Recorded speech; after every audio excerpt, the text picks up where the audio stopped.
আসসালামু আলাইকুম, সবাই কেমন আছেন? আশা করি ভালো আছেন। আলহামদুলিল্লাহ আমরাও ভালো আছি।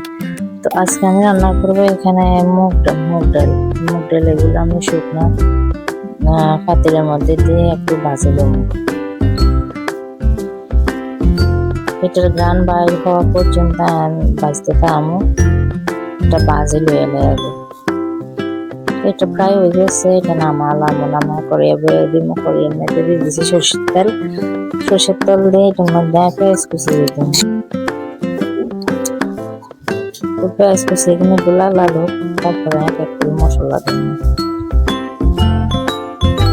তো এখানে দিয়ে দেবো পরিমাণ মতো লবণ, 1 চামচ একটু বেশি রসুন বাটা দিব, 1 চামচ আদা বাটা দিব, তারপরে দিব 1 চামচ হলদের গুঁড়া, 1 চামচ মরিচের গুঁড়া, 1 চামচ জিরা ধনিয়া গুঁড়া, তারপরে 1 চামচ দিছি গোলমরিচ গরম মশলার গুঁড়া দিয়ে এটা একটু লাড়ি চাড়িয়ে মাংস আগে সিদ্ধ করে রাখছি এটার মধ্যে মাংস দিয়ে দিব। তো মাংস এখান দিয়ে এটাকে প্রথম ঢাকি রান্না করুন।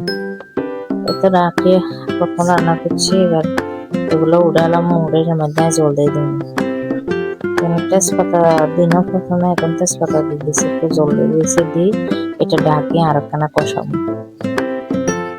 এরপর মুগ ডাল এখান দিয়ে দিন, মুগ ডাল এখানে ভিজে রাখছি, মুগ ডাল এখানে দিয়ে দিন, দিয়ে লাড়ি ছাড়ি আবার ডাকি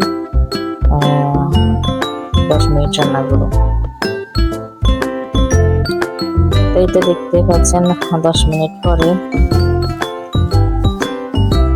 ঢাকনা উড়ে আবার জল দিয়ে দিচ্ছি, আর জল দেন লাগবে না। এবার ঢাকি রান্না করুন।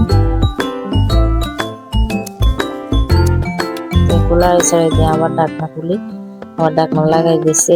এই পর্যায়ে ডাল প্রায় হয়ে গেছে, পেঁয়াজের বেরেস্তা করি এটার মধ্যে দিয়ে দিচ্ছি, তেল সকার দিই, বাস এটা রান্না শেষ।